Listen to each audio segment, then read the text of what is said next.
Hi, this is Mike Balaban. You're listening to Bammer and Me, building community through storytelling and sharing the LGBTQ plus experience. My guest today is David Mixner, a longtime civil rights activist and friend who has a remarkable history to share with us today, and so I want to get right to it. David, thank you for agreeing to meet with us. Oh, it's a delight and an honor. You know, your history is one, and you've been in the public eye a lot, but I also know there are a lot of things you've done that are outside of the public eye, and I've had the pleasure of hearing you expound on some of them in one or two of your one-man shows. And so some of that I'd like to bring to the attention of our audience today. You had a fairly typical upbringing in southern New Jersey, and yet at a very early age, while in high school, you started to display your activist tendencies and intentions. Can you walk us through that upbringing and how you found yourself in that path? First of all, we forget what South Jersey was like in the 40s and the 50s. I'm 75 this year, so those decades still have importance to me. South Jersey was known in southern Delaware and eastern shore of Maryland back then as Little Dixie. They actually sent Confederate units to the Civil War. And in Salem County, where I grew up, there's a Confederate graveyard with 3,000 graves in it. And we were totally segregated. Restaurants, schools, and everything involved. There was a town called Elmer that African Americans weren't allowed to be in the town after 6 p.m. So I really got to see injustice up close and personal. I somehow have always been given by God the values of we're put here to take care of others. I think part of the culture of that, even though it was segregated, was if your neighbor's barn burned down, everybody came together to rebuild it. That's just the way it was back then. However, they forgot to tell me it was a white-only policy. And I think my first awareness was in my freshman year of high school, where a young lady who was dating a very nice African-American man, and she was very nice and very much in love, eventually got married, I think, was expelled from school for dating an African-American person. So that gives you a climate that helped form me and my path. What were some of your early indications of that future? I've been at this now 61 years of activism. I started at 14 with John Kennedy for president in 1960. I always says it was two Johns and a king that made me what I am today. John Kennedy instilled in all of the young people of the country at the time an extraordinary, inspiring, charismatic human being, that there was a world out there and we had responsibility for the world, not only the United States. Who was the second John? Martin Luther King, John Kennedy, and Pope John the 23rd, thought you might say. who, as a Catholic, reformed the Catholic Church and did Vatican II, who was the first hint of liberation theology, which I follow, which is that God put us here on earth for only one reason, and that is to serve others. And I've done that for 62 years. It's too bad so many other would-be Christians don't actually follow what they espouse, isn't it? You know, I try not to judge them. I follow my path. And if it's popular, terrific. And if it's not, I'm willing to pay the price. I read that you actually had wanted to go down south and support the Black civil rights movement when that was happening, but your parents stood in your way at age, 15 or 16? Is that correct? In high school, they absolutely forbid me. In fact, my father gave me a beating to keep me home, but their angry reaction and what they said about African Americans helped cement that this was a just cause. And as soon as I left high school, I went. Literally that summer after graduation. I know you went to college initially at Arizona State, but I also know you dropped out there. You perhaps finished elsewhere later, but Got expelled. Got expelled, really? And was that for activist? Yes. Tell us about it. There's not much to tell. This was at the height now of the free speech movement on universities, and the opposition to the Vietnam War was beginning. Civil rights was front and center with all the students in America. And I had been south, even arrested, for voting rights in Mississippi. And the sexual revolution was just about And the sexual revolution, and it was a time of great change. And I joined a bunch of other students in taking over the dean's office. and paid a price for it. Well, 3 days. Yeah, I think what pissed him off most, I smoked the cigars. Funny. So what happened next to bring you down that path towards civil rights activism after you left school? By then, I was really into civil rights activism. And like I said, I'd been south, had been arrested, even received a beating for my belief in civil rights. I think the second stage of all of this is the Vietnam War. Now, Vietnam War is one of those classic things that the old sent the young to the war, and it was the young who died. And we all could be drafted. And my family lost 4 in the Vietnam War. And it was an unjust, horrific war that was killing some of our best and brightest young people here in America and literally slaughtering South Vietnamese, North Vietnamese people with bombing and napalm and stuff like that. I don't think our audience is aware, so I'll just insert parenthetically. At that time, the draft for the military was open to anyone and everyone, whereas today it's a voluntary army. People sign up. Yes, it certainly was. And they had a policy under the General Hershey, who was head of the draft board, that if you had time to protest the war, then you had time to fight in it. So if you had a record of protesting or going to jail because of the war, they drafted you as punitive measures. And I received one of those notices. And it was one of those moments in your life that you realize that this could define the path for the rest of your life. And young people shouldn't have to make that decision at 21, 22. And I decided there were 3 choices: go to Vietnam, go to Canada or Sweden, leave the country forever, or to go to jail for 5 years. You couldn't apply for conscientious objector status? Down left and right. I did. Turn me down. Right. This was all political. And I didn't think I could. I had a lot of high school classmates, and my best friend died in Vietnam from high school at 18. So we were used to death early. And May 1968, 3,000 died in 1 month. So that's the total of the Iraq and Afghanistan war combined in 1 month. And I just felt that I would be dishonoring those and my peers who served. And if I wasn't going to go to war, which was out of the question for me on my values and principles, then I had to pay a price. So I decided to go to jail. And I wrote a very articulate letter to the Salem County Draft Board saying, fuck you and fuck your war. And that's all I said.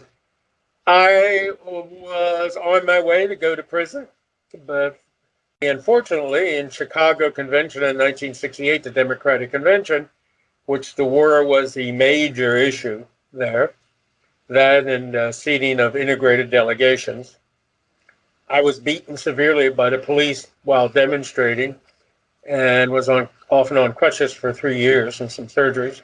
Wow. And that got me out of my case because I obviously. So there was a fourth alternative. There was a fourth alternative. Yeah, exactly. Go get beaten and disabled for 4 years. Just as an aside, that means that at the very least, you've been through 3 waves of the loss of friends: the war, HIV, and COVID. Yes. If not others. I have also done a lot of work in Africa in civil rights and civil war zones and been exposed to a lot of mass death and misery and endanger myself a little bit. I would be interested. Life is very fleeting. I would be interested at another time to discuss with you whether that exposure to death has given you greater equanimity in dealing with it. As a recent Somalian Civil War refugee who I interviewed explained as how it affected him. My journey with death has left me with 0 fear of death. I believe in an afterlife, And I believe death is like what Socrates said to Plato. Yeah. It, he said, death is like life. It's a journey into the unknown. And in fact, you recently had some health issues that might have brought you precariously close there, if I I have understand. been very sick the last 10 years. I've been in critical condition 8 times, Right. given the last rites 4 times, and just got over a very severe case of COVID. And how is your health now? I am one of the COVID long-termers, which almost is worse than the COVID. Yeah, I have other friends. Young people who are let me just explain a second. For those who don't know, long-termers are people who have got their COVID, but they are apparently after effects that last maybe, no one knows how long. We know that they last in some cases at least a year, maybe more. And it's estimated that 33 million people have it. So it's like the wounded returning from war. We hear about the death, but we forget the wounded. And symptoms are among young people, early strokes, heart attacks, kidney failure. Are you part of the study groups where they're trying to determine the? I am part of one study Yeah. group. A friend of mine who has it told me that they actually have a name for it now, PASC, post-acute sequelae of SARS/COVID. It's easier to call it long-term.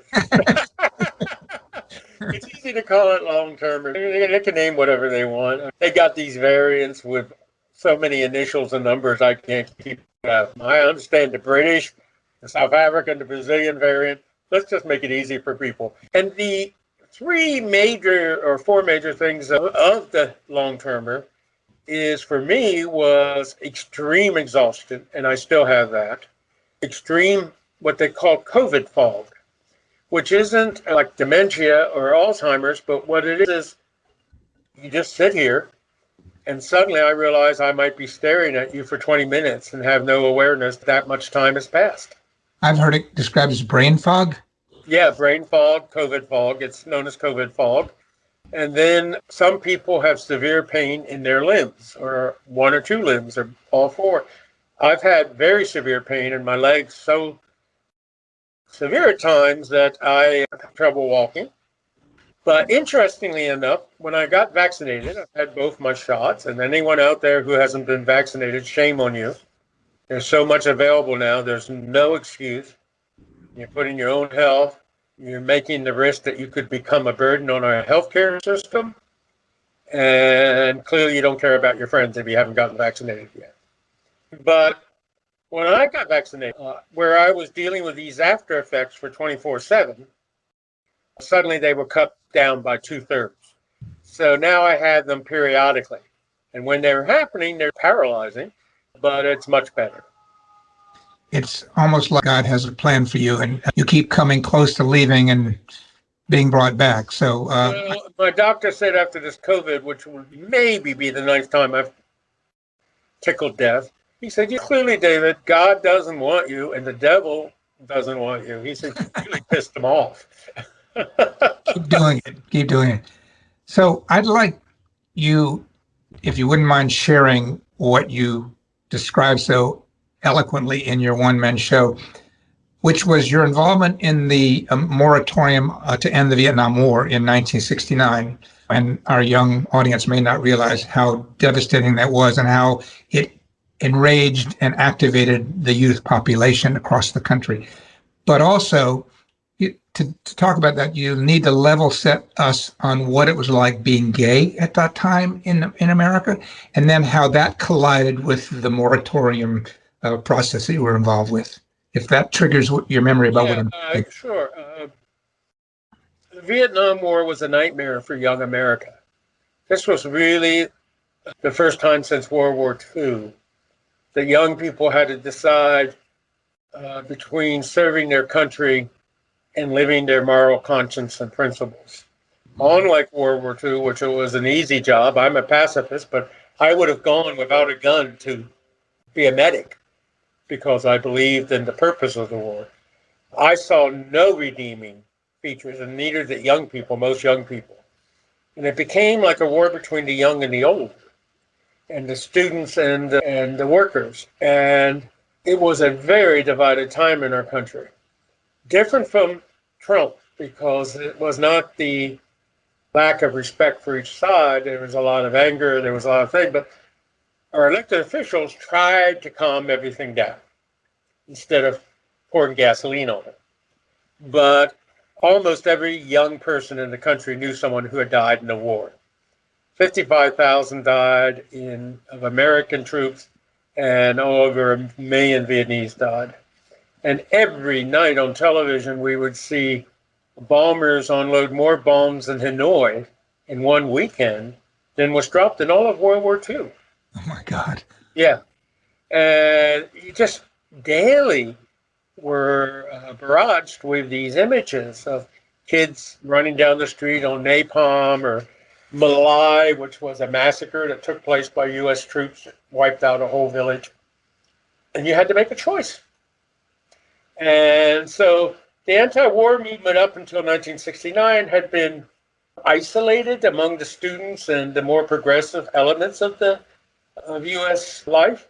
And 4 of us who had worked for Bobby Kennedy and Eugene McCarthy against Lyndon Johnson, who was president at the time in the political process, decided that we needed to create a movement that would appeal to middle-class America, that we didn't have to ask them how they felt on independence for Puerto Rico in order to be against the war, that we didn't put up any other litmus test. You're either for it or against it, that's all we cared. And realize the purpose of a movement, by the way, any movement, but especially this one, is not to prove how self-righteous you are, not to prove how right you are, not to prove how bright you are. It is to change minds and make it easy for other people to join you. That's the only purpose of a movement. And not to put obstacles in their way that they have to prove themselves to you to want to stop the killing. So we created the Vietnam moratorium. We had $100 between of us, 4 young students, 1 office, 1 phone line, no cell phones, no Xerox machine, no fax machine at that time. And in 6 months, we created the largest demonstrations in American history until the Women's March recently. We had over 2 million Americans participate and come out on October 15th, 1969, to oppose the war in Vietnam. 1 month later, we had 800,000 march on Washington, D.C. against the war. It was on the cover of every magazine. It was banner headlines. And we succeeded in getting labor to join the opposition for the war for the first time. History has shown us that we helped prevent nuclear weapons from being used in Vietnam, which was Henry Kissinger wrote about in his memoirs, and other knowledge that we now have that we were responsible in large part for stopping that use of those kind of weapons in Vietnam. And it was the beginning of the end of the war. That's a pretty powerful impact. It's a pretty powerful impact for 4 young people. It was tough. I was 21, 22. I think we got nominated for a Nobel Peace Prize for the organization. But we would meet. I met with the president. I met with Kissinger and all of those folks. And our platform was very simple. We didn't have 110 issues on it. Bring the boys home now. Put immediate withdrawal. Stop all this bullshit about if, the, but. Our kids are dying. Just bring them home. They have no business there. Now, I remember meeting with one high-powered senator in Congress, and he looked at me and said, "David, you're 23." Very patronizing. And he says, "This is a very complex foreign policy issue." And he said, "This demand to immediately withdraw from Vietnam is not only logistically and realistically impossible, but it shows a decided lack of knowledge on your part about the war." And I said, "Senator, I'd be willing to compare my knowledge and what I've learned about the war against yours any day of the week. So if you'd like to have a little quiz show, let's go." And I said, "Number 2, it's not complicated. You take the troops that are there, put them in buses, you take them to the ships and to the planes, and you point them east, and they come home." That's amazing. And So you had some issues getting to that point. yeah, And I mean, had started dealing with my gayness. I was severely closeted. No one knew I was gay. I thought maybe some people did, but it turned out they didn't. Guess I was just too butch. No, I'm not. And but any young person at that age, you have a high sexual drive. I've always been a sexual liberationist. Didn't understand it all until later, but I certainly, while closeted, was going to have sexuality in my life. And that meant homosexuality in my life. And so I would go to bars with a cowboy hat covering my face and my cowboy boots, which I grew up in. It wasn't an outfit, it was part of what I wore to the moratorium, a country hillbilly, and make up names, make up occupations, make up where I came from. It got so I couldn't even keep track of myself, who I told somebody who I was. but that was necessary at that time. Our country tells us they prize truth more than anything else. It's like the father saying to the son, or George Washington supposedly, did you chop down the tree? And the myth goes, oh, I can't tell a lie, Dad. Yes, I did. And the worst thing you could do to your family or in the community is lie. The worst thing you could do in court is, if you lied, you went to jail for perjury. More people in my lifetime have gone to jail for perjury than the actual crimes they committed. And so this nation is one that, quote, values truth. And unless you're gay. And in the great American experiment, no matter if you're in the Grange Hall, the Union Hall, or the Seafarers Hall, or the Debutante Hall, they said, you're so bad. You're so evil. We're going to make an exception to you. We expect you to lie to us. We expect you to make up false identities. Whatever you do, don't tell us who you are. Because we'll punish you. They sent us to mental institutions. They did lobotomies. They fired us from our jobs. We were shunned by our families. And so it was an interesting twist on that and I knew that my life would be over if anyone found out I was gay. But I went to a bar, and back then in Washington, D.C., when you went in a bar, there was no dance bar. It was just a bar. And it was down an alley off Thomas Circle, and just a light, no signage. And you'd go back, knock on the door, and they'd look out, and then they'd let you in. Now, the moment you sat down in that bar, you had to stay there. You could not pick up your drink and go to the end of the bar or to another table, because DC had a law that if you ordered a drink and then moved it to someone else, that was solicitation. And this was only applied presumably in gay bars, or did that also happen? 100% only applied in gay bars, and they were undercover agents who would arrest people. If I saw you sitting at a table across the room and said, well, my, that's a handsome man, I'll go over there and sit with him, I'd be arrested. So you had to rely on the good grace of God to hope who would sit, excuse me, COVID, who would sit next to me. And one night, this my type to a T walked in and sat next to me. And if you were interested, you'd rub against the leg, not say anything. And if they were interested, they would rub back. And then the protocol was you wouldn't say anything that could be overheard, that one or the other of you would go outside, and 5 minutes, the other would follow. And I went outside, and five long minutes, seemed like 5 hours, and this stud came out, and we went back to his apartment. He was a federal employee, and he says, I know who you are. And I just was terrified. He said, no, chill. He said, I'm proud of who you are and the work you're doing against the war. I want to create a safe space for you where we can bond with each other, or develop whatever we are to each other, and you stay out of those bars where you could get arrested. And I said, thank you. And it turns out he liked the same poetry I liked. He liked the same music, Janis Joplin, Elvis, White Rabbit, and Jimi Hendrix. And we developed this incredible, what I thought was love story for 30 days. And then one weekend he had to go away, and he said he'd meet me at the Hilton, Statler Hilton. I think it was some sort of Howard Johnson's shoot off or something. Anyhow, he didn't show up. And two men in a suit came and sat at my table, and I said to myself, this isn't good. And showed me badges. I don't know who they represented because they closed them real quick. And emptied on the table pictures of this guy and I having sex.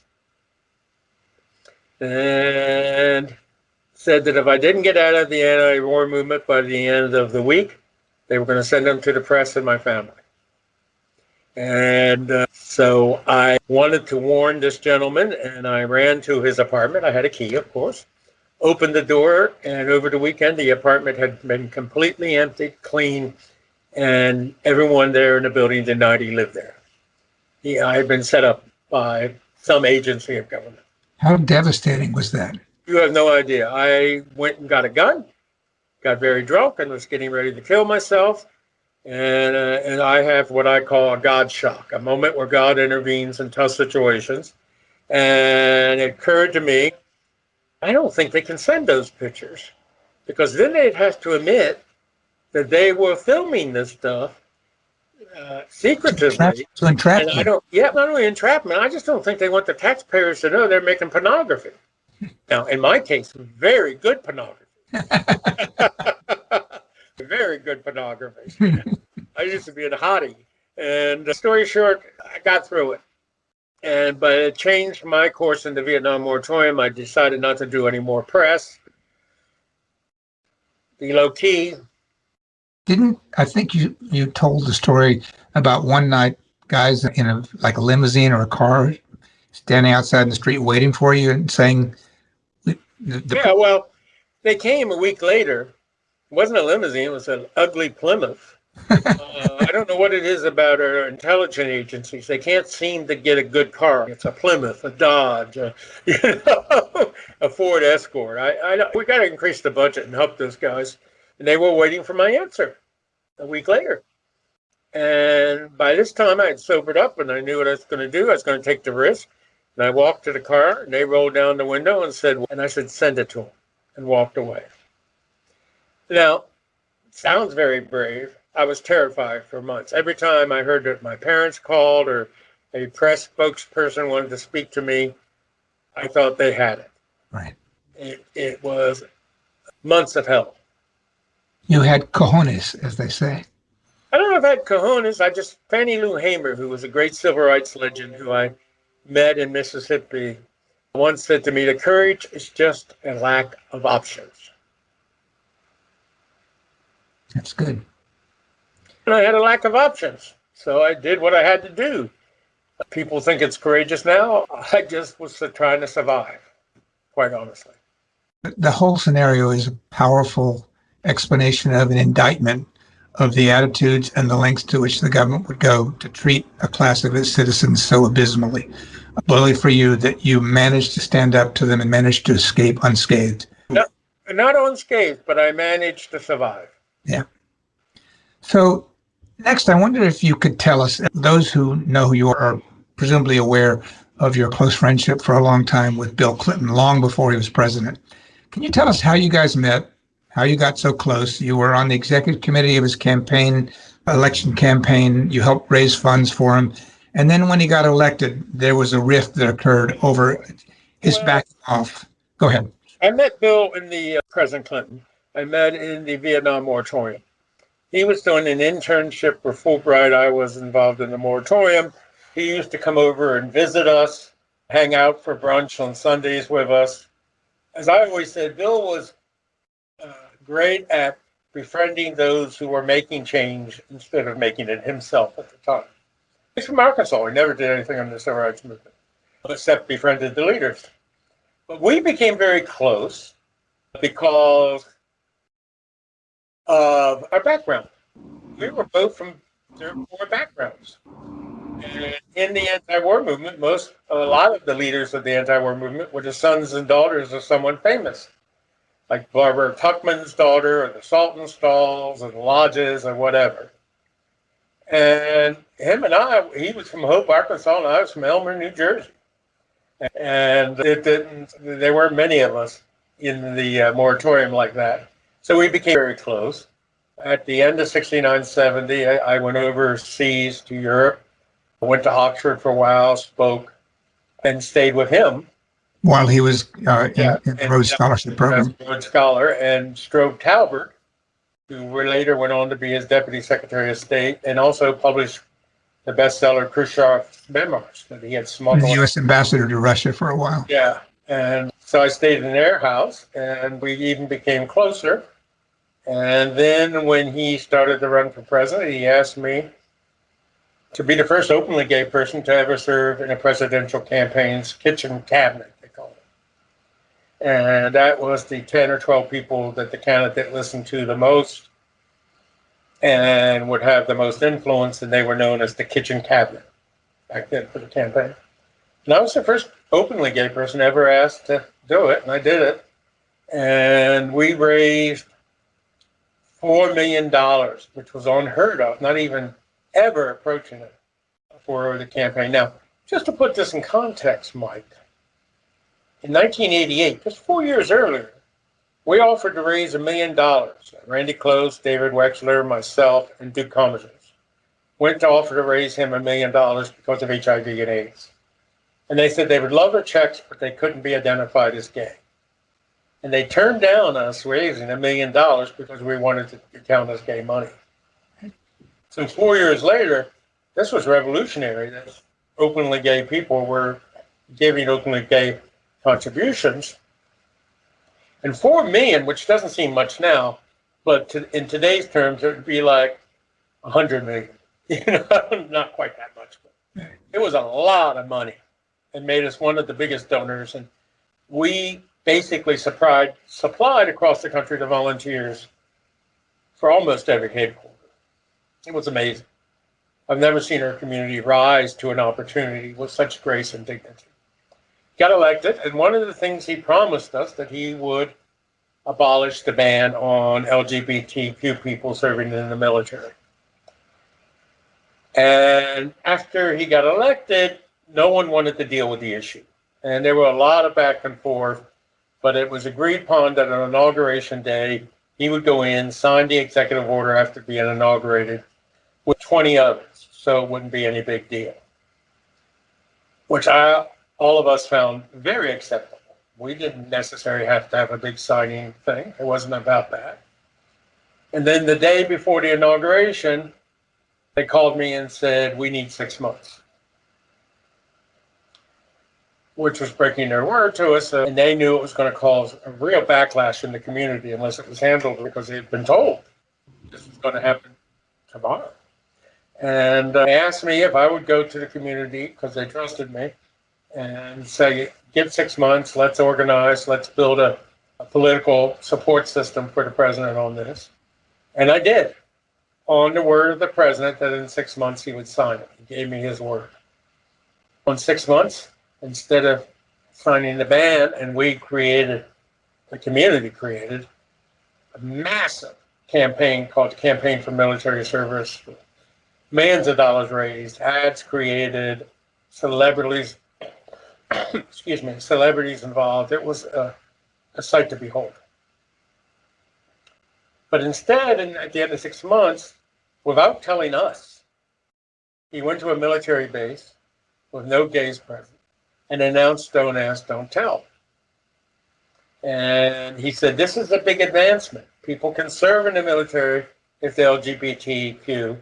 They can't be dismissed if they're found out, but if they tell anyone or do something like hold hands and kiss on the base, they can be dismissed. And I remember going in to see the president one time. I said, let me tell you what that's like. I said, that's like you're living upstairs on the second floor of the executive mansion. And you come down the elevator, you walk through to the West Wing, go into the Oval Office. And the moment you arrive at your place of duty, you can't have a picture of Mrs. Clinton or Chelsea anywhere. You can't acknowledge them. You can't talk about your anniversary. or if Chelsea is sick, or your relationship, and if you do, you will be impeached. And I said, you can't live that way, and neither can we. No human being can live like that.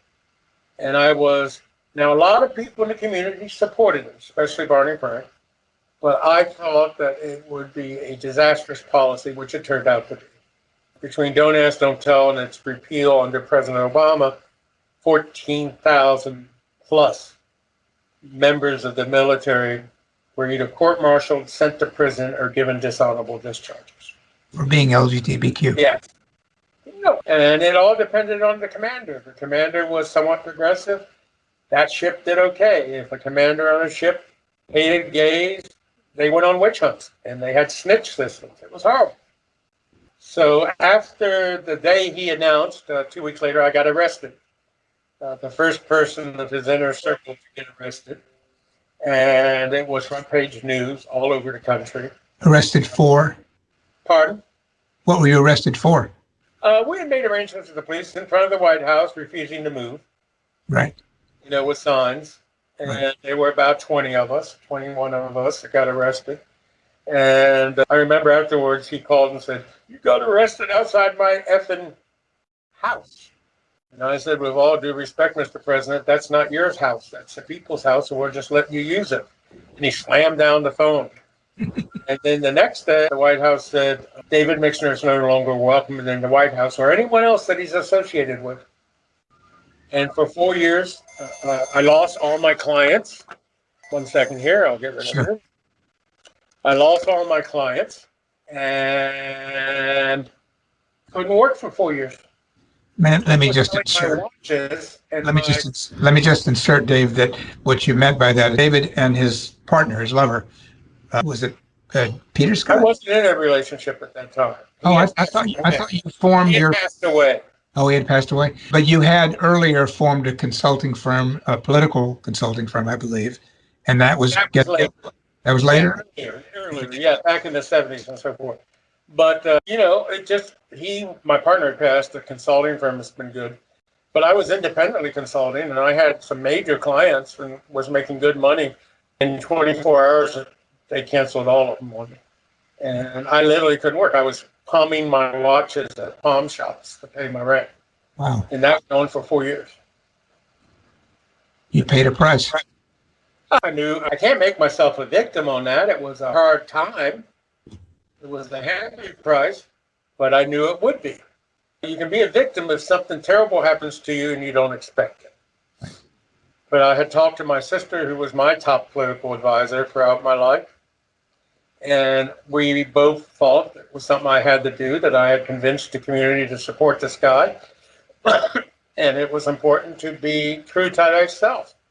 And so in many ways, I took that action to be true to myself. It's very Quaker.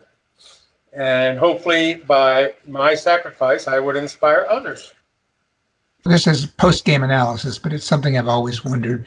Do you think if Clinton had stuck by his conviction and on the first day announced that policy change, even though the military was clearly going to have a backlash, that he would have survived it and made it to the presidency okay? Question that he would have, and it wasn't even post-mortem. The fact of the matter is, Colin Powell has said in interview after interview that if the president would have given clear guidance, he would have implemented the president's policy. But what happened is Clinton bounced around, couldn't make up his mind, and that vacuum was filled by the opponents of LGBTQ people, led by Senator Sam Nunn. Right. Generals would buy. I mean, what? A general's going to resign and give up their private plane and their stars and their private home with military butlers and servants for gay rights? I don't think so. Gotcha. Wow. Have you and Bill Clinton repaired that schism? We did repair it somewhat. I don't know if you ever can repair if someone who put you out of work for 4 years, blacklist you. But we agreed to disagree and ended up working on some things.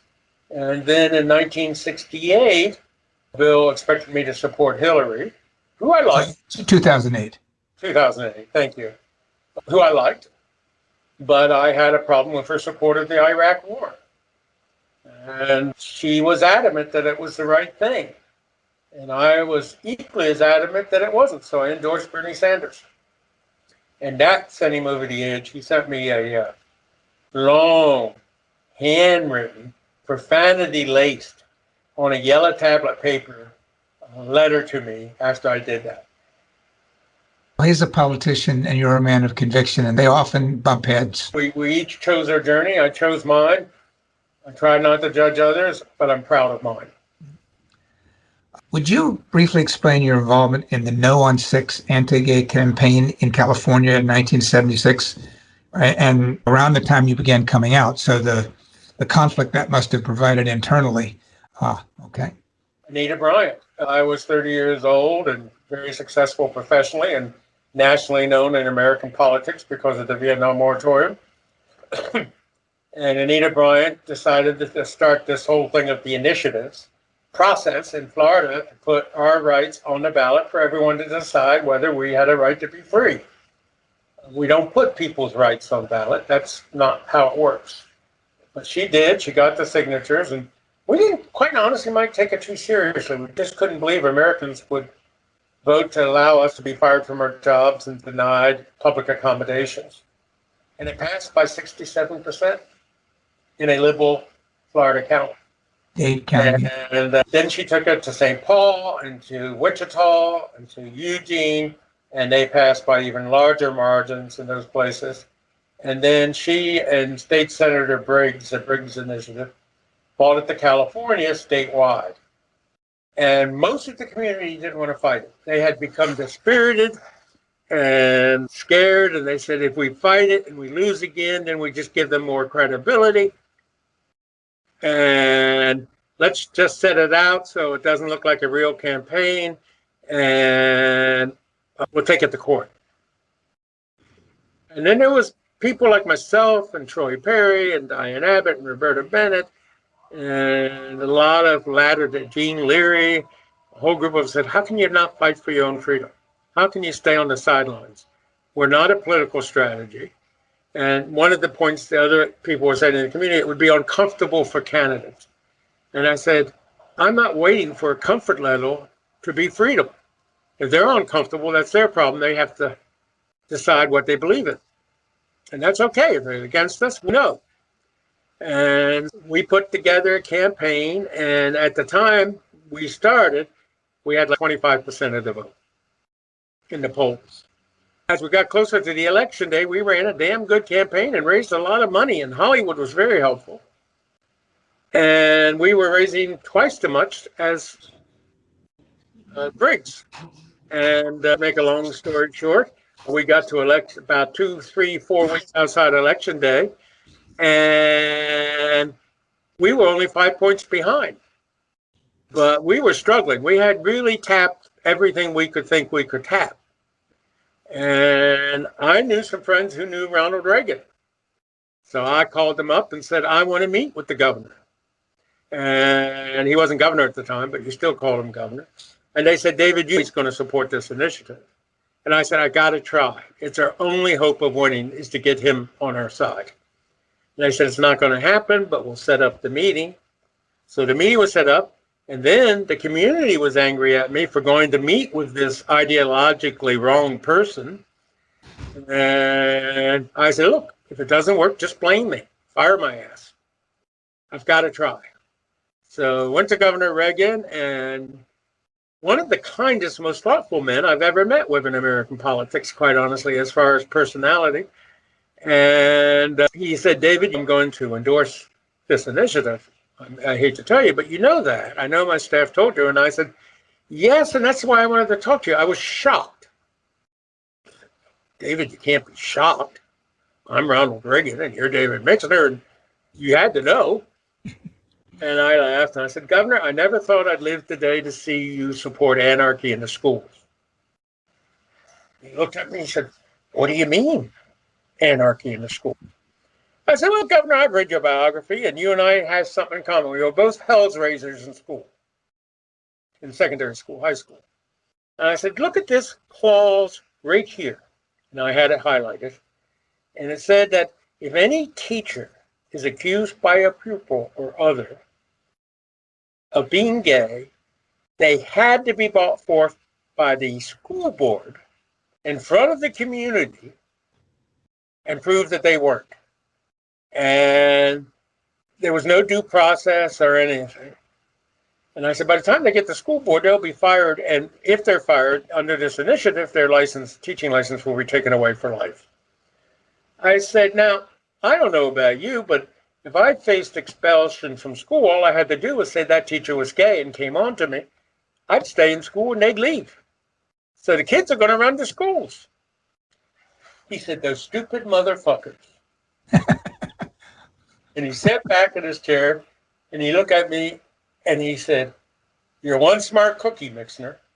And I said, no, Governor, they're pretty dumb. And that's why I was shocked that you would participate with people like them. So the meeting, which I had been promised 15 minutes and 15 minutes only, lasted almost an hour. So he leads me to the door, and I turned to him. I said, Governor, can you tell me what you're going to do? He said, no. And I said, you've run a good campaign, son. And then I walked out the door. I got back, and everyone was waiting at the headquarters. And I said, I have no idea. And again, I was still getting a lot of hostile reaction from meeting with the devil. And a couple of days later, in a newspaper column across the state, in every newspaper, Governor Reagan wrote a column that said, I'm opposing Proposition 6 because it will create anarchy in the schools. And Wow. And on election day, we won with 54% of the vote. Which was the first such victory, I believe. Ever victory against an initiative. That's amazing. More questions here, Mike? Well, it almost sounds like that was the Scarlet Letter and the witch hunts of the trials of Salem in the 1600s. It really was. It wasn't. Sounds like it was. Yeah.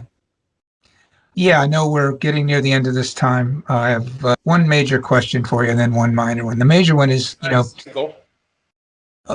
okay. I have a second major question. Is available anybody that's listening and watching? Absolutely.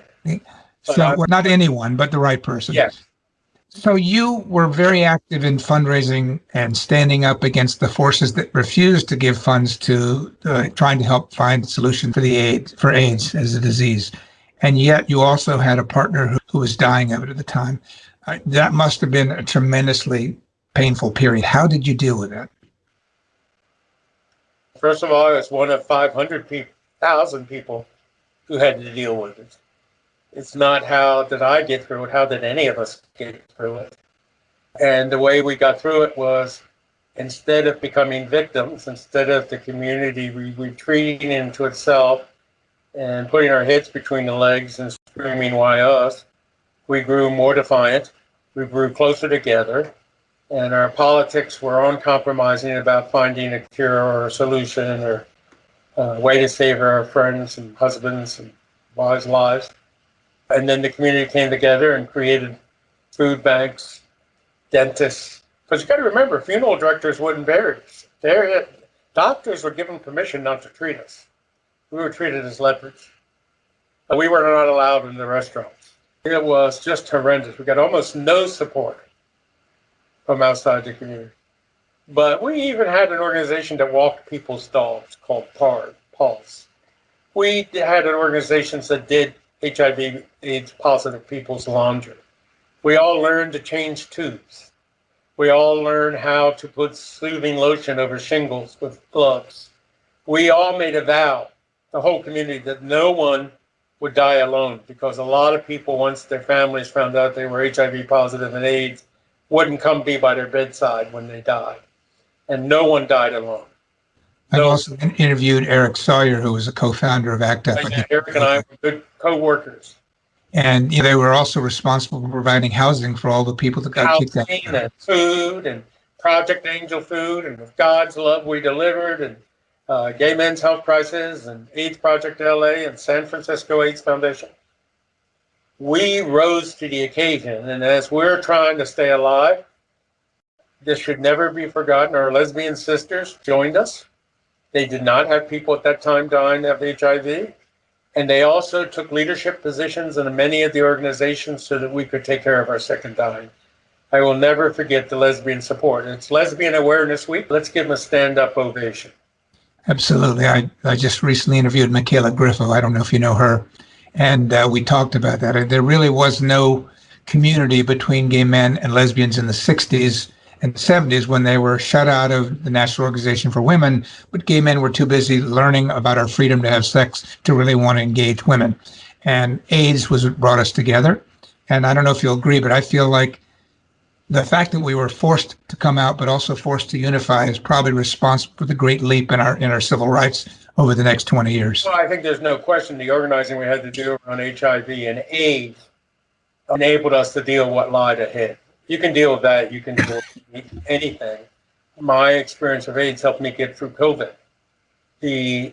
But I must say, the attempts to unify the communities began before AIDS in 1976, with a lot of lesbians and a lot of gay men working together on an International Women's Year and really making an attempt. MECLA, which I helped get involved in, was the first organization in the country in 1977 to have 50% women on the board, 50% men, and co-chairs. That was in LA. That was in LA in 1977. So it was on the way. That's useful information that I hadn't heard. Sex liberation and also believe in freedom. It wasn't an either or situation. You've been honored by many organizations. Your personal effects and collection of books and other materials around your civil rights work are at Yale University in their library. You were invited to meet with Prime Minister Gordon Brown in the UK for dinner, the first time a British leader ever honored an LGBT activist. You performed in all these autobiographical off-Broadway, on-Broadway productions, and you've written a memoir. Do any of those have particularly special meaning for you, or if not, perhaps some other accomplishment I've overlooked? I think my most important accomplishment was to rein in my self-righteousness. And number two is to never, ever take for granted my friends or family, because in the end, no matter what happened to me, whether I was politically popular or politically down, and let me say, I've been carried on people's shoulders, and I've been dropped from those shoulders a couple of times. And carried a few yourself. Yeah, and I had friends to catch me. Yeah. And I have had a simply splendid journey. And I have been blessed with good friends. I have been blessed with opportunities not presented to others. I have made the history of my times, and I have met the people who were making the history of my times. Can't ask for anything more. I'd be selfish. David, on behalf of all of the community, I want to thank you for all the work you've done for us, but also for all the other groups you've represented, civil rights, the NAACP, et cetera. Please keep at it, and you'll have my and our support if you need it. And it's been a great honor to know you and to get to know you even better today. Well, thank you for all you've done, Mike. You're one of my heroes. You've been there front and center for us time and time again. And that's how we have all gotten through it, hasn't it? Working Absolutely. Side by side and looking after each other. So thank you for that. And thank you for looking after me at times. It is never forgotten and greatly appreciated. My pleasure. I look forward to seeing you soon when I come back to New York. I count on it. Thank you. Thank you. Thank you so much for listening. This episode of Bammer and Me has been produced by Mike Balaban, Tom Walker, Justin Winnick, and Matteo Nikolov. For more stories, go to bammer.co. If you'd like to contribute a story from your life, contact me at mike@bammer.co.